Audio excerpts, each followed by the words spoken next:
지금 당신의 가슴 속에서 이글거리는 그 뜨거운 불덩이는 누구를 향하고 있습니까? 나를 무시한 자식입니까? 내 뒤통수를 친 옛 동료입니까? 아니면 세상의 부조리입니까? 다산 정약용 선생은 강진의 차가운 유배지에서 가문의 몰락과 벗들의 배신을 목격하며 스스로에게 이렇게 물었습니다. 저들의 악함이 나의 마음까지 더럽히게 내버려 둘 것인가? 라고 말입니다. 분노는 독을 품은 화살과 같아서 상대방에게 날아가 꽂히기 전에 그 화살을 쥐고 있는 당신의 손을 먼저 태우고 당신의 심장을 먼저 찌릅니다. 오늘 밤 당신의 소중한 생명력을 갉아먹는 그 분노의 불길을 이제는 잠재워야 할 시간입니다. 상대가 잘못한 것은 그의 업보일 뿐이지만 그 때문에 당신의 밤을 망치는 것은 당신의 과오입니다. 눈을 감고 다산의 서늘하고도 맑은 지혜의 샘물로 당신의 타오르는 가슴을 적셔보십시오. 우리는 살면서 수많은 억울함을 겪습니다.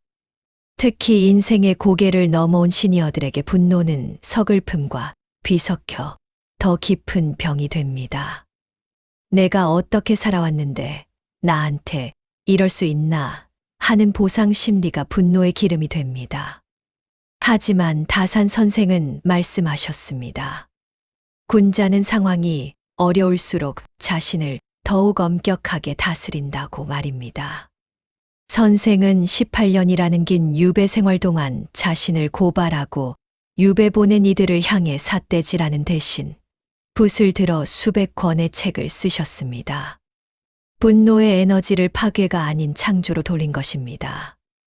당신을 화나게 하는 그 사람을 이기는 가장 잔인하고도 고결한 방법은 그가 당신의 평온을 결코 깨뜨릴 수 없음을 보여주는 것입니다.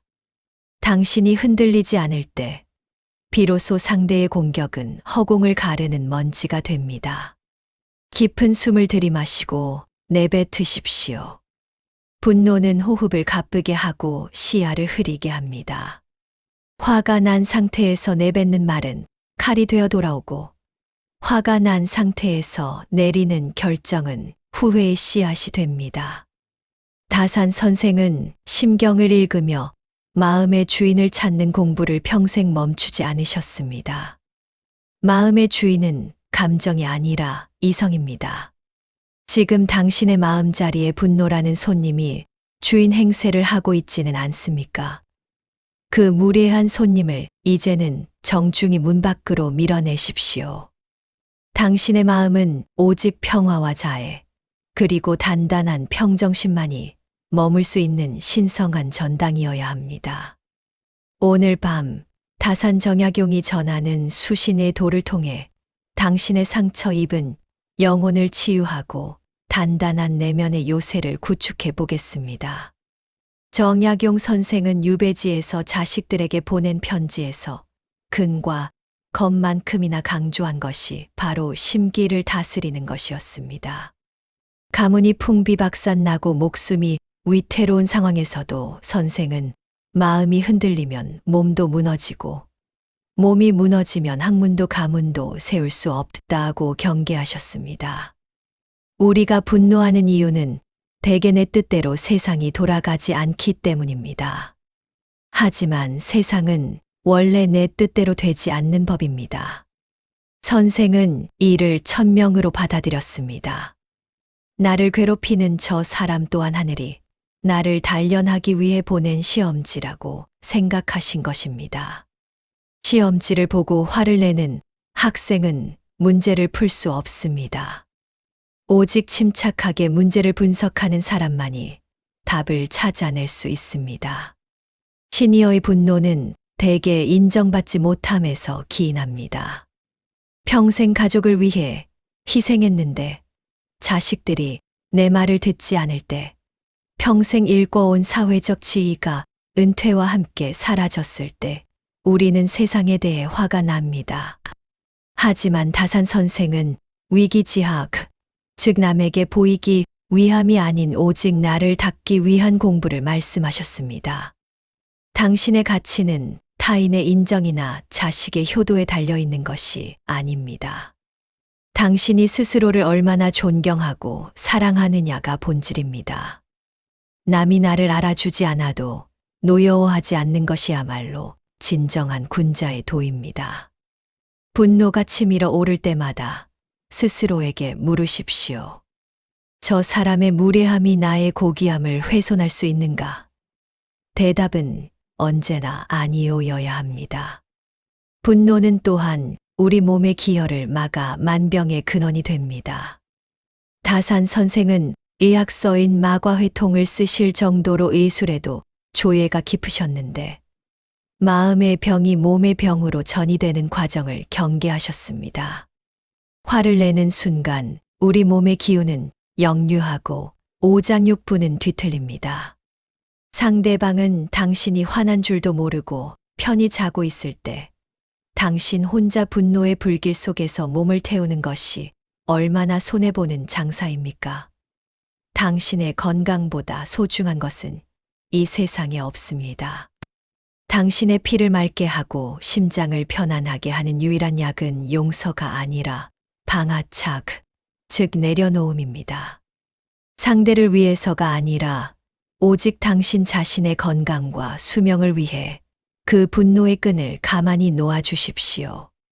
정약용 선생의 18년 유배 생활은 인고의 시간이었지만 동시에 조선 학문의 정점을 찍은 찬란한 시간이기도 했습니다. 선생은 유배지의 좁은 방에서 복숭아뼈에 구멍이 3번이나 날 정도로 앉아 책을 읽고 쓰셨습니다. 이것이 바로 과골삼천의 정신입니다. 분노가 치밀어 오를 때 선생은 붓을 들었습니다.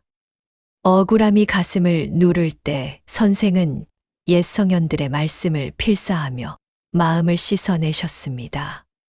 우리에게도 이런 승화의 도구가 필요합니다. 화가 날 때 무작정 참는 것은 병이 되지만 그 에너지를 다른 곳으로 돌리면 놀라운 힘이 됩니다.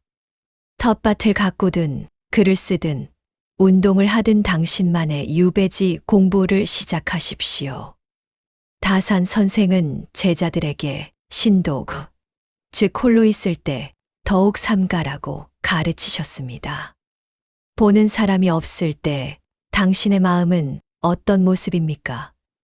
분노에 휩싸여 욕설을 내뱉거나 남을 저주하고 있지는 않습니까? 선생은 홀로 있는 시간이야말로 하늘과 마주하는 시간이라고 하셨습니다. 하늘은 속일 수 없습니다. 내가 품은 분노의 도끼는 결국 나에게 돌아옵니다. 시니어의 품격은 아무도 보지 않는 곳에서 고요히 자신의 마음을 닦는 모습에서 완성됩니다. 화가 날수록 온매무새를 바로하고 목소리를 낮추며 정갈하게 앉아 보십시오. 형식이 마음을 다스립니다. 몸가짐을 바르게 하면 요동치던 심기도 점차 가라앉게 마련입니다. 선생은 자식들에게 보낸 편지에서 패족이 되었을수록 더욱 독서에 매진하라고 당부하셨습니다. 세상이 우리를 버렸을 때 우리는 비로소 진짜 나를 만날 수 있습니다. 남들이 나를 대접해 주던 시절의 나는 가짜입니다. 지금 분노하고 있는 당신, 아무도 알아주지 않는 것 같아 쓸쓸한 당신이 진짜 당신입니다. 이 기회를 놓치지 마십시오. 분노는 당신의 내면을 들여다보라는 우주의 신호입니다. 내가 왜 화가 나는지, 내 마음속 어떤 집착이 나를 괴롭히는지 찬찬히 살펴보십시오. 다산 선생이 강진의 귤동마을에서 찾아낸 평화는 환경이 좋아서가 아니라 마음의 도끼를 빼내고 그 자리를 학문의 즐거움으로 채웠기 때문입니다. 다산 선생은 실용적인 학문을 중시하셨습니다. 인간관계에서도 공허한 이론보다 실제적인 화해와 이해를 강조하셨죠. 우리가 분노하는 대상은 대개 가장 가까운 사람들입니다. 선생은 가족 간의 화목을 위해 효와 재를 강조하셨는데 이는 단순히 복종하는 것이 아니라 서로의 입장을 헤아리는 것입니다. 나를 화나게 한 자식도 그 나름의 고충이 있고, 나를 배신한 친구도 그만의 비겁한 사정이 있었을 것입니다. 그들을 이해하라는 것이 아닙니다. 그저 그들이 그럴 수밖에 없는 연약한 인간임을 인정하라는 것입니다. 연민의 눈으로 바라보면 분노는 불쌍히 여기는 마음으로 바뀝니다. 정약용 선생은 관직에 있을 때나 유배지에 있을 때나 항상 백성들의 고통을 먼저 생각하셨습니다. 자신의 억울함보다 이 나라의 썩은 관료, 체제를 바로잡는 것이 더 큰 과업이었기 때문입니다. 우리도 우리의 마음을 더 넓은 곳으로 확장해야 합니다. 내 작은 자존심이 상한 것에 매몰되지 마십시오. 당신이 이 세상에 남길 수 있는 유한한 시간 동안 분노로 시간을 보내는 것이 얼마나 아까운 일인지 깨달아야 합니다. 다산 선생이 쓴 목민심서는 백성을 사랑하는 마음에서 나왔습니다. 당신의 남은 인생도 누군가에게 도움이 되는 마음, 누군가를 안아주는 마음으로 채워보십시오. 사랑하는 마음이 가득 차면 분노가 들어올 자리는 자연히 좁아집니다. 또한 선생은 여유당이라는 당호를 쓰셨습니다. 이는 겨울의 시내를 건너는 것처럼 머뭇거리고 사방의 이웃을 두려워하는 것처럼 경계하라는 뜻입니다. 분노는 대개 경솔함에서 나옵니다. 내 판단이 무조건 옳다는 오만, 상대가 무조건 틀렸다는 확신이 분노를 키웁니다. 다산 선생처럼 매사에 조심하고 살피는 마음을 가지면 화를 낼 일이 줄어듭니다. 내가 틀렸을 수도 있다는 여지, 상대에게도 그럴 만한 이유가 있었을 것이라는 여유를 두십시오. 여유당의 정신으로 세상을 대하면 뾰족했던 마음의 모서리가 둥글게 깎여 나갑니다. 둥근 마음에는 그 어떤 분노의 화살도 박히지 못하고 비껴갈 뿐입니다. 이제 다산 정약용 선생의 가르침을 마음에 새기며 분노의 불을 끄고 평온의 잠자리로 돌아갈 시간입니다. 선생은 18년의 유배를 마치고 고향 남양주로 돌아와 다산 초당에서 평화로운 여생을 보내셨습니다. 그 평화는 세상을 원망하지 않고 자신의 길을 묵묵히 걸어온 사람만이 누릴 수 있는 축복입니다. 당신도 이제 당신만의 다산 초당으로 들어가십시오. 당신을 괴롭히던 모든 기억, 당신을 분노케 했던 모든 이름들을 유배지의 흙 속에 묻어버리십시오. 당신은 이제 자유로운 영혼입니다. 과거의 상처가 당신의 미래를 발목 잡게 두지 마십시오. 단순하게 사십시오. 다산 선생은 복잡한 예법보다 실질적인 정성을 중시하셨습니다. 오늘 밤 당신이 할 수 있는 가장 실질적인 정성은 당신의 마음을 편안하게 해주는 것입니다. 화가 나는 것은 내 마음이 약하다는 증거다라고 스스로에게 타이르십시오.